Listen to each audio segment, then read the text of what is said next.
Magandang araw po sa inyong lahat. Nandito po tayo sa ating tanim na pipino kung saan ay binabayo na po ng bagyong Tino, no? Sa November 4, 2025, no? At sa oras ng nasa alas 10 na po ito, no?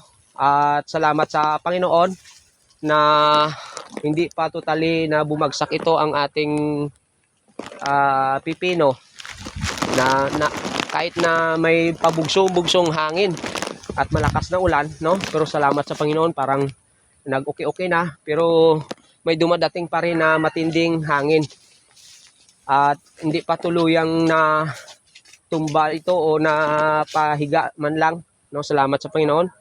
Pero ang update ng Pag-asa ay mga 12 to 11, no, pataas ang daan ng bagyo sa atin dito sa Ruas Capes, no? Ang ganda sana pa ng mga bunga, no? At napakaganda po ng ating pag-alaga sana dito, no? Sayang kung matumba lang ito at madali ng bagyo. Dahil nakapag-harvest na po tayo, nasa more than 10 bisis na tayong nag-harvest dito at na-harvest na natin ay nasa more than na rin, no? 1 tons. No, 1,000 kilo na ang ating sobra na nga. Dahil napakaganda po ng ating pipino ngayon sana, no? Kahit tag-ulan, napaganda natin. Ayun, no? Maganda ang tubo niya. Ayan, nag-harvest na nga tayo dito kahapon, no? Nag-harvest tayo para ayan, ganda. Maraming bunga. Sana ay hindi matotally damage ito. Dahil sayang yung pagod natin at dito lang tayo kung pinagkukuhanan natin ng ating pagkain pang araw-araw. Yan, parang ditikit na po sa kabila ang kanyang puno ng ating kasi ang lakas ng hangin dito. Pero ito umano na talaga, no? Nalaglag na, napakayabong sana po. Tingnan nyo naman, no? Ang kapal ng ating ayan, nalaglag na ang kanyang mga sanga, no? Sana ay hindi po ito madali talaga, no? Sana sa inyo diyan ay hindi lalong lumakas yung hangin yon at mag-survive pa ang ating tanim. Yan parang palakas naman ng hangin. Ayan po, ayan. Dito ay parang na, no, malapit na itong matumba itong nandito na side dahil itong dito tumatama ang malakas na hangin sa ating pipino. Ayan, so na po ay hindi na lumakas lalo ang hangin dito. At salamat nga na walang ulan na matindi, no? Hindi bunga dito sa amin. Ayan, no? Ayan, pabugso-bugso lang yung hangin. Okay naman. At salamat sa Panginoon ay hindi pa naman ito natumba ang ating pipino, no? At sa ngayon nga ay pupunta tayo doon sa ating tanim din na na sitaw, no? Napakaganda doon ng tanim din natin, no? Nag-first harvest tayo doon ng 50 kilos na. Sana hindi doon nangyari ito. Bumagsak na talaga dito na side. Kasi dito talaga yung unang hambalos ng hangin, no? Dito na side. Siguro mahina ng poste dito kaya dito ang nadali. Ayun, ang ganda ng bunga, guys, oh. No, harvest na naman tayo bukas sana. No, ilaw araw na natin para maganda ang quality at ang katamtaman ng laki, kasi pag ganitong tag-ulan at may maraming consume na tubig, mabilis siyang lumaki. Katulad yan, oh, malaki na. Malaki na nga nito. No, nasa kalating kilo na yan. Malaki. 400 grams. Yun, oh. Ayan. Ang ganda sana ng natin, sana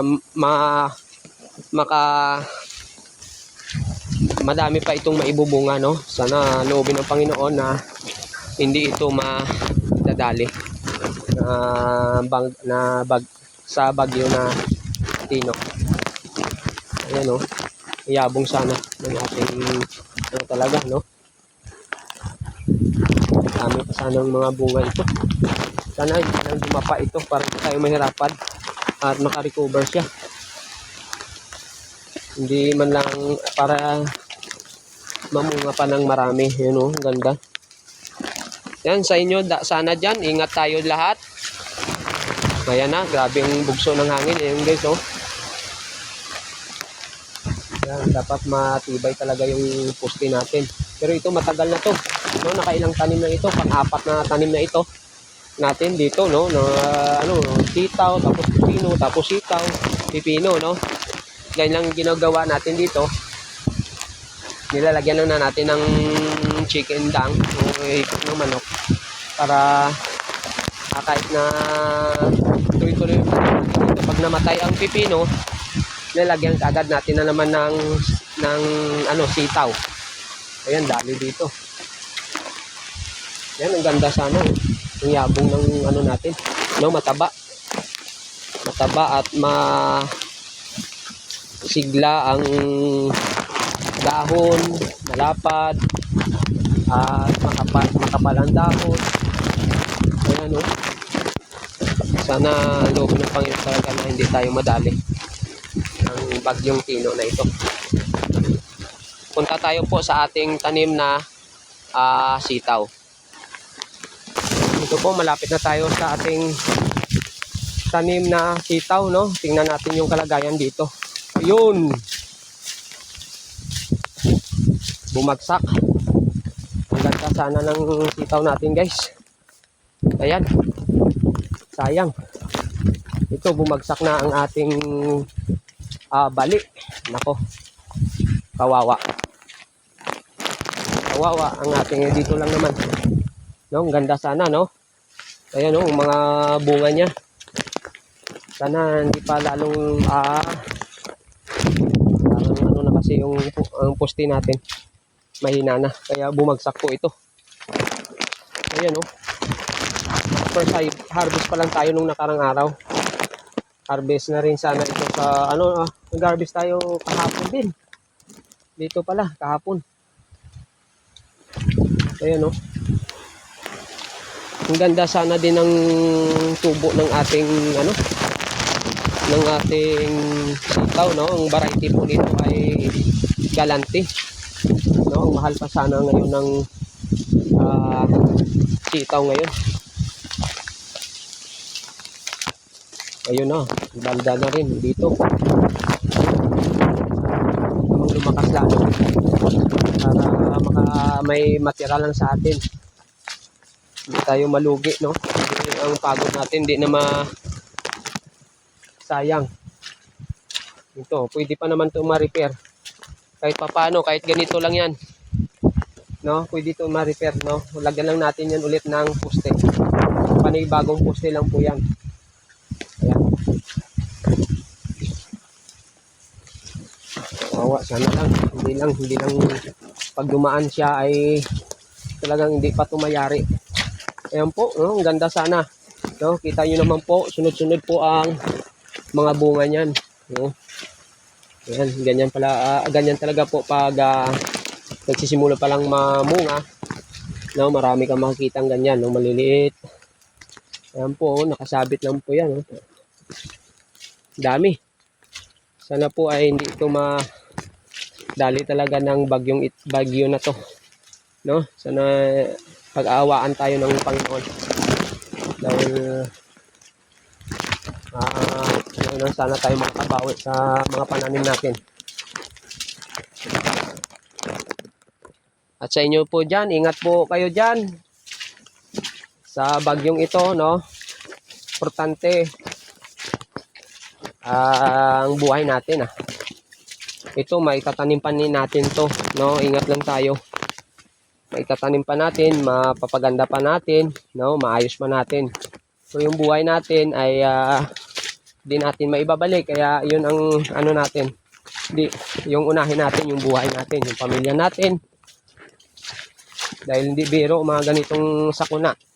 No, ganyan talaga ang buhay, no? Kung ano mang mangyari dito sa ating tanim, importante, okay tayo, okay ang pamilya natin.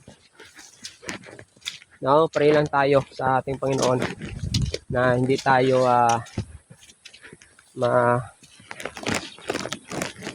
madali nito sa mga ganitong kalamidad. Ayan. Salamat po sa inyo. Ingat-ingat po sa ating lahat. Happy farming pa rin. Ganyan talaga ang pagpa-farming. Gawa ng Panginoon yan, no? At wala tayong magawa. Ang awa lang ng Panginoon kung may matira pa sa ating tanim dito. No? At magagawan pa naman ito ng paraan kahit ganyan yan. No? Mapatay naman natin yan. No? Kaya pag wala ng bagyo, ay kagad itayo natin para maka-recover. Ganyan lang yan.